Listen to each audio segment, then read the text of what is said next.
Hello friends, exam गुरु YouTube channel में आपका स्वागत है। मैं प्रदीप। आज की वीडियो हमारी 12th क्लास के पॉलिटिकल की है। आपको पता होगा कुछ एडिशनल टॉपिक जो हैं आपके चैप्टर में जुड़ चुके हैं, तो उनसे रिलेटेड कुछ आज हम 1 नंबर और 2 नंबर के क्वेश्चंस करेंगे जो नए जुड़ चुके हैं, तथा उसमें कुछ जो नए MCQs इस साल ज़्यादा क्वेश्चंस आएंगे, आपको पता ही है, उससे रिलेटेड हैं। तो अगर आप इस वीडियो को देखते हैं तो आपके मार्क्स जो MCQs से बढ़ सकते हैं वो बढ़ जाएंगे। ओके फ्रेंड्स, तो आप देखिए, आइए स्टार्ट करते हैं। स्टार्ट करने से पहले जो भी चैनल को देख रहे हैं प्लीज़ चैनल को सब्सक्राइब कर लें। आपका क्या है, शीत युद्ध का दौर और गुटनिरपेक्ष आंदोलन। मैं सारे चैप्टर की वीडियो बना चुका हूँ, मैंने प्लेलिस्ट बना रखी है। अगर आप उसको डिटेल से देखना चाहते हैं तो आप प्लेलिस्ट में जाकर के 12th क्लास के फोल्डर में जाके देख सकते हैं, ठीक है, आर्ट साइड में। तो देखिए, जैसे कि आपको पता होगा, सबसे पहले हमारा दे रखा है शीत युद्ध। शीत युद्ध को मैं बता दूं, शीत युद्ध था क्या। शीत युद्ध आपका जो कि 2 ध्रुवों के मध्य चल रहा था, वो था। कौन से 2 ध्रुव थे? 2 ध्रुव थे आपका USSR, जिसे हिंदी में सोवियत संघ कहते थे, वर्सेस USA, जिसे संयुक्त राष्ट्र अमेरिका कहते थे। ये समाजवादी विचारधारा को लेकर के चलते थे और ये पूंजीवादी विचारधारा को लेकर के चलते थे। इन्हीं दोनों के मध्य लगभग सेकेंड वर्ल्ड वॉर से लेकर के, जब सेकेंड वर्ल्ड वॉर ख़त्म हुआ था, 1991 तक ये चला था, ठीक है, जब तक सोवियत संघ का विभाजन नहीं हो गया था। आपको पता ही है, सोवियत संघ का विभाजन जो हुआ था कितने पार्ट्स में हो गया था? 15 पार्ट्स में, 15 कंट्रियों में सोवियत संघ यानी कि USSR का विभाजन हो चुका था 1991 में, ठीक है। चलिए, तो आइए स्टार्ट करते हैं। सबसे पहले क्वेश्चन दे रखा है आपका, देखिए क्वेश्चन आंसर दोनों ही है, आप ध्यान से देख लीजिएगा। पहला क्वेश्चन है, सीटो का पूर्ण रूप क्या है? ठीक है, जो सेटो है इसका पूर्ण रूप क्या है? What is the full form? तो फुल फॉर्म है, अगर इसको इंग्लिश में देखते हैं, South East Asia territory organisation, और हिंदी में अगर इसे करते हैं तो दक्षिण पूर्वी एशियाई संधि संगठन, ये इसकी फुल फॉर्म हो जाती है। 1 मार्क्स का क्वेश्चन ये था आपका। अगला MCQ है, निम्नलिखित घटनाओं में सबसे अंत में कौन सी घटना घटी? ठीक है, तो क्या क्या है आपका? नाटो की स्थापना, प्रथम विश्व युद्ध और हिरोशिमा परमाणु बम का गिराया जाना, या प्रथम गुटनिरपेक्ष सम्मेलन। इसमें सबसे बाद में बताया गया है, तो आपको पता है जो गुटनिरपेक्ष सम्मेलन था वही सबसे बाद में हुआ था, अंत में, ठीक है, क्योंकि प्रथम विश्व युद्ध जो था वो आपका 1914 से हो गया था, ठीक है, 18 तक, 1918 तक। उसके बाद आपका हिरोशिमा परमाणु बम जो था 1945 में करते हैं, यानी सब 1950 से पहले हुए थे, परंतु गुटनिरपेक्ष सम्मेलन बाद में हुआ था। तो इसका आंसर हो जाएगा डी। ओके, अगला है, रिक्त स्थान की पूर्ति कीजिए। ये आपके फिलिंदा ब्लैंक्स है, इन्हें फिलिंदा ब्लैंक्स को फिल करना है, ठीक है।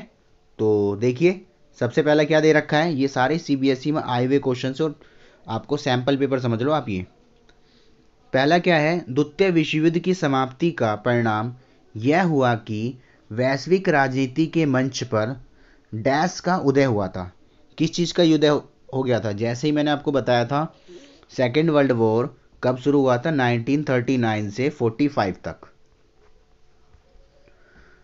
जैसे ही सेकेंड वर्ल्ड वॉर ख़त्म हुआ था, उसके बाद क्या हुआ था? 2 नई शक्तियां बन चुकी थी, USSR और USA, यानी सोवियत संघ और संयुक्त राष्ट्र अमेरिका। तो इसका आंसर क्या होगा? द्वितीय विश्व युद्ध की समाप्ति के परिणाम ये हुए कि वैश्विक राजनीति के मंच पर 2 महाशक्तियां आ चुकी थी, उनका उदय हो गया था। तो इसका ऑप्शन क्या, आंसर क्या आएगा इसमें? 2 नई शक्तियां। ओके, अगर बात करें, क्यूबा का जुड़ाव सोवियत संघ से था और सोवियत संघ उसे कूटनीति और वित्तीय सहायता देता था। जो क्यूबा था, आपको पता ही है, 1962 में क्यूबा मिसाइल संकट हुआ था, ठीक है। क्यूबा मिसाइल संकट कब हुआ था? 1962 में। तो उस समय क्या था, जो सोवियत संघ था वो क्या करता था, उन्हें फाइनेंशियल हेल्प करता था, यानी वित्तीय और कूटनीति सहायता देता था, ठीक है। और मैं आपको बता दूं जो गुटनिरपेक्ष सम्मेलन हुआ था ना पहला, इसका जो ईयर्स है वो कौन सा है, 1961। ठीक है, 1961 में हुआ था। चलिए आगे बात करते हैं। अगला क्या था, नाटो का मुकाबला किस पे है हम, देखिए दो मैंने बता दिए थे। तीसरा सी, सी है आपका, शीत युद्ध के दौरान सोवियत संघ डैश विचारधारा का प्रतिनिधित्व कर रही थी। तो आपको बताया है मैंने कि जो सोवियत संघ था वो समाजवादी यानी कि वामपंथी विचारधारा को कर रही थी, और जबकि अमेरिका आपका पूंजीवादी, ठीक है, विचारधारा को कर रही थी। तो इसका आंसर हो जाएगा, क्या हो जाएगा आपका आंसर, समाजवादी विचारधारा। ठीक है। डी क्या है, द्वितीय विश्व युद्ध तब समाप्त हुआ जब अमेरिका ने जापान को डैश नामक शहर पर 2 परमाणु बम गिराए। आपको पता ही है 2 परमाणु बम गिराए गए थे, कहाँ पर, हिरोशिमा और नागासाकी में। हिरोशिमा में गिराया गया था 6 अगस्त को 1945। ठीक है, लगभग 9 से 15,000 kg का था माना जाता है। और उसके बाद जो टन kg, ठीक है। और उसके बाद जो सेकंड गिराया गया था वो गिराया गया था 9 अगस्त को 1945 में, 9 अगस्त 1945, जो कि लगभग कितना, 15 से 21 टन kg का माना जाता है। ओके, चलिए नेक्स्ट क्या है आपका, नेक्स्ट पे आते हैं। अगला दे रखा है डी, द्वितीय विश्व युद्ध तब समाप्त हुआ जब अमेरिका ने जापान के नामक शहर पर बम गिराए थे, हिरोशिमा और नागासाकी। तो ये आपका ऑप्शन हो जाएगा, जापान के 2 शहर थे। आगे है, नाटो का मुकाबला करने के लिए डैश ने वार्सा संधि की स्थापना करी थी। तो वार्सा संधि किसने करी थी, वो करी थी आपकी पूर्वी गठबंधन ने। ठीक है, इसका ऑप्शन हो जाएगा पूर्वी गठबंधन। उसके बाद बात करते हैं प्रथम गुटनिरपेक्ष सम्मेलन, देखिए यहाँ लिखा भी है, में हुआ था। कहाँ हुआ था, बेलग्रेड में 1961 में। ठीक है। उसके बाद सेकंड लास्ट, डैश संकट के समय भारत ने सोवियत संघ के साथ मित्रता की संधि करी थी। तो भारत ने सोवियत संघ के साथ मित्रता की संधि कब करी थी, जब भारत और में से बांग्लादेश अलग हो रहा था। ठीक है, बांग्लादेश जब अलग हो रहा था तो उस समय 70 के दशक में, तो उस समय क्या हुआ था, ये आपका अलग हो गए थे, यानी कि बांग्लादेश अलग कर दिया गया था 80 के दशक में। और उस समय आपका रशिया और भारत दोनों ही आपस में यानी कि सोवियत संघ जुड़ चुके थे, क्योंकि उस समय तो सोवियत संघ था, क्योंकि सोवियत संघ 15 हिस्सों में टूटा था, जिसमें सबसे बड़ा हिस्सा आपका कौन सा था, रूस का। ठीक है, सोवियत संघ में। और अगर हमें पता करना है ना, आपको पता करना है कि सोवियत संघ जो टूटा था वो कौन कौन से 15 देश थे, जितने भी पाकिस्तान को छोड़कर पीछे जिनके स्थान आता है ना, वो सारे के सारे यही देश थे, किर्गिस्तान, उज्बेकिस्तान, तुर्कमेनिस्तान, कजाकिस्तान। ठीक है, ये सारे आपके कंट्री इसी में से निकली हैं मोस्टली। आगे आते हैं, शीत युद्ध के दौरान किस सिद्धांत ने युद्ध नहीं होने दिया। तो वो था आपका कौन सा, पारस्परिक अवरोध। एक दूसरे में अवरोध थे, रुकावटें थी, जिसकी वजह से शीत युद्ध रहा, जबकि वर्ल्ड वॉर 3 का रूप नहीं ले सका। क्योंकि पता ही है आपको, सिर्फ बोलचाल में एक दूसरे को डराने वराने में ही ये युद्ध समाप्त हो गए थे। ठीक है, तो ये आपके 1-1 नंबर के हुए। अब ये कुछ 2 नंबर के क्वेश्चन हैं, देखिए मैं थोड़ा जूम कर देता हूं, आपको दिख जाएगा क्लियरली। देखिए क्वेश्चन 4 है, साम्यवाद के पतन के बाद पूर्व साम्यवादी देशों में क्या मुख्य आर्थिक बदलाव आए।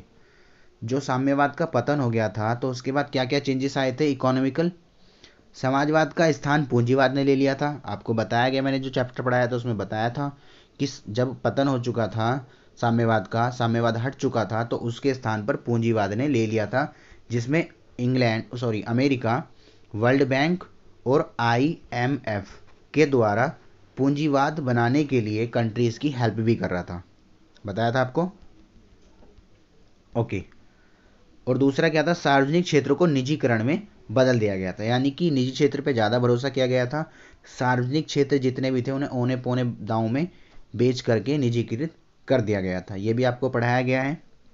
चलिए अगला क्वेश्चन है 5, निम्नलिखित कथन को सही करके अपनी उत्तर पुस्तिका में पुनः लिखना है आपको, यानी इनको सही लिखना है, ये गलत स्टेटमेंट है। क्या है, नाटो जून 1949 में अस्तित्व में आया और ये 11 राज्यों का संघ था।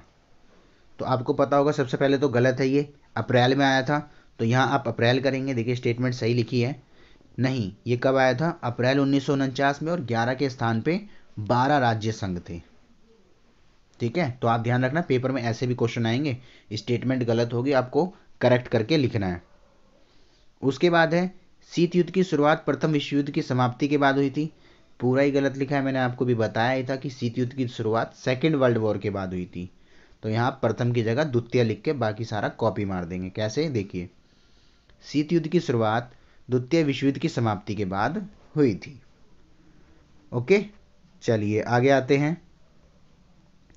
छठा क्वेश्चन देखिए, मोस्ट इंपॉर्टेंट वीडियो है, आप इसे जरूर देखिएगा, पूरी देखिएगा। ठीक है, हिरोशिमा पर गिराए गए परमाणु बम का कूट नाम क्या था? तो देखिए, जो हिरोशिमा पर गिराया गया था उसका नाम था लिटिल बॉय, और जो आपका नागासाकी पे गिराया गया था उसका नाम था फैंटमैन। ठीक है, मैंने आपको दोनों बता दिए। तो आपको हिरोशिमा का पूछा गया है, तो हिरोशिमा का आंसर हो जाएगा लिटिल बॉय। आगे है, शीत युद्ध के दौरान पूंजीवादी गुट में शामिल 2 देश कौन से थे? तो वो आपका फ्रांस और जापान थे। ठीक है, फ्रांस और जापान। 8th क्वेश्चन है, शीत युद्ध के दौरान साम्यवादी गुट में शामिल 2 देश कौन थे? अब देखो, शीत युद्ध के समय साम्यवादी आपको पता ही है, सबसे इंपॉर्टेंट तो क्या है इसमें, यूएसएसआर जो था, रशिया, वो तो था ही था। साथ में आपका नॉर्थ कोरिया और पोलैंड जो थे वो भी साम्यवादी विचारधारा को अपना रहे थे। ठीक है, मोस्ट इंपॉर्टेंट क्वेश्चन है ये। चलिए 9th क्वेश्चन क्या है भाई? 9th क्वेश्चन आपका कह रखा है कि क्यूबा मिसाइल संकट को हल करने में निम्न 2 नेताओं की महत्वपूर्ण भूमिका निभाई थी। तो आपको मैं बता दूं, जो सबसे ज़्यादा भूमिका निभाई थी किसको क्यूबा मिसाइल संकट को सॉल्व करने में, वो थे आपके जॉन एफ कैनेडी और नितिका क्रुश्चेव। ये जो 2 व्यक्ति थे, इन्होंने अपनी अहम भूमिका निभाई थी। ओके, चलिए देखिए अगला कौन सा आपका, नाटो का पूरा नाम निम्न में से क्या था? तो देखिए, जो नाटो था, NATO, क्या था? North Atlantic territory organisation. ठीक है, जिसे हिंदी में बोलते हैं उत्तर अटलांटिक संधि संगठन। ओके, तो आपका आंसर हो जाएगा क्या? उत्तर अटलांटिक संधि संगठन, ऑप्शन नंबर ए। उसके बाद करते हैं, नियो का पूर्ण रूप क्या है? What is the full form of NIEO? तो नियो की जो फुल फॉर्म है वो आपकी थी NIEO, new international economic organisation. यानी कि शॉर्ट में हिंदी में लिखेंगे तो क्या होगा? न्यू यानी कि नव अंतर्राष्ट्रीय आर्थिक व्यवस्था। ऑप्शन नंबर हो जाएगा सी आंसर। ओके, अगला है 12th, निकिता क्रुचेव ने क्यूबा में मिसाइल संकट जो आया था वो मिसाइलें कब तैनात करी थी?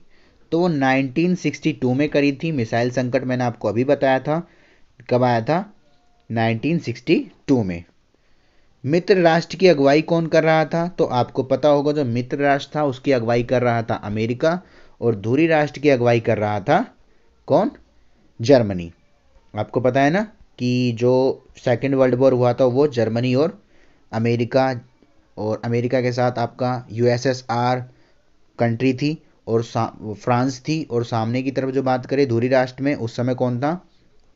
आपका जर्मनी हो गया, आपका इटली हो गया। ठीक है, ये उस तरफ थे। उसके बाद बात करते हैं, अगला क्वेश्चन दिया है, दूसरे विश्व युद्ध के बाद किन 2 महाशक्तियों का उदय हुआ? अभी मैंने बताया था, अमेरिका और सोवियत संघ, जिसे USA और USSR कहते हैं। अगला है, तीसरे विश्व युद्ध के नाम से किन देशों को जाना जाता है? तो जो तीसरे विश्व के नाम से गुटनिरपेक्ष आंदोलन में शामिल जो देश हुए थे उनको जाना जाता है। ठीक है, गुटनिरपेक्ष की नीति ये थी कि किसी भी ऑर्गेनाइजेशन में संधि के अंतर्गत नहीं सम्मिलित होना था। ठीक है, युद्ध के समय। 16वां क्वेश्चन है, पूर्वी गठबंधन को और अन्य किस नाम से जाना जाता है? तो पूर्वी गठबंधन जो था उसे हम वारसा संधि के नाम से भी जानते हैं। अगला क्वेश्चन है, शीत युद्ध के दौरान किन सिद्धांतों ने युद्धों को होने से रोका था? तो वो मैंने अभी ऊपर बताया था, फिल इन द ब्लैंक्स में पारस्परिक अवरोध था, आपस में एक दूसरे की रुकावटें थी, जिसकी वजह से दोनों महाशक्तियां आपस में नहीं लड़ सकी। चलिए अगला कौन सा क्वेश्चन है आपका? नेक्स्ट दिया है, उन देशों के नाम लिखें जो पहले वार्सा संधि में शामिल थे, अब यूरोपीय संघ के सदस्य हैं, यानी कि यूएन के सदस्य हैं। तो वो कौन से हैं? हंगरी और पोलैंड। आगे बात करते हैं, अमेरिका ने जापान पे किन दो शहरों पर कब परमाणु बम गिराए? मैंने आपको पहले ही बताया था, हिरोशिमा पे 6 अगस्त 1945 और नागासाकी पे 9 अगस्त 1945। इसका जो वेट था 9 से 15,000 किलो टन का था और इसका जो वेट था लगभग 15,000 से 21,000 किलो टन का था। और आज का लास्ट क्वेश्चन 20 क्वेश्चन की वीडियो थी। धुरी राष्ट्रों में कौन कौन से देश शामिल थे? तो मैंने आपको बताया था पहले ही कि दो राष्ट्रों के मध्य युद्ध हो रहा था, धुरी राष्ट्र और मित्र राष्ट्र। धुरी राष्ट्र में आपके कौन कौन से थे? जर्मनी, इटली, जापान, ठीक है। और जो मित्र राष्ट्र की बात करें हम, मित्र राष्ट्र की, तो मित्र राष्ट्र में आपका सबसे पहले यूएसए, यूएसएसआर, फ्रांस, ठीक है, ये जो ब्रिटेन, ये सारी कंट्रियां किस में थी? मित्र राष्ट्र में थी। और विजेता कौन हुआ था? मित्र राष्ट्र ही विजेता हुआ था। ओके फ्रेंड्स, तो आई होप आपको ये वीडियो पसंद आई होगी। अगर पसंद आई हो तो वीडियो को लाइक करें, शेयर करें और चैनल को सब्सक्राइब करें। आपको कोई और डाउट हो तो आप कमेंट्स कर सकते हैं, उसका आंसर दे दिया जाएगा। बाकी इसी तरीके से अगली वीडियो में जो सेकंड चैप्टर में नए कॉन्सेप्ट आए हैं, नए टॉपिक आए हैं, उनके साथ हम मिलेंगे, ठीक है। अगली वीडियो उनकी होगी। और अगर आप पूरा चैप्टर डिटेल में देखना चाहते हैं तो उसके लिए भी मैंने आपको क्या है, लिंक नीचे मिल जाएगा कमेंट बॉक्स में, आप वहाँ से देख सकते हैं, या तो प्लेलिस्ट में जाकर के 12th क्लास पॉलिटिकल साइंस में देख सकते हैं। ओके फ्रेंड्स, मिलेंगे फिर अगली वीडियो में। अभी के लिए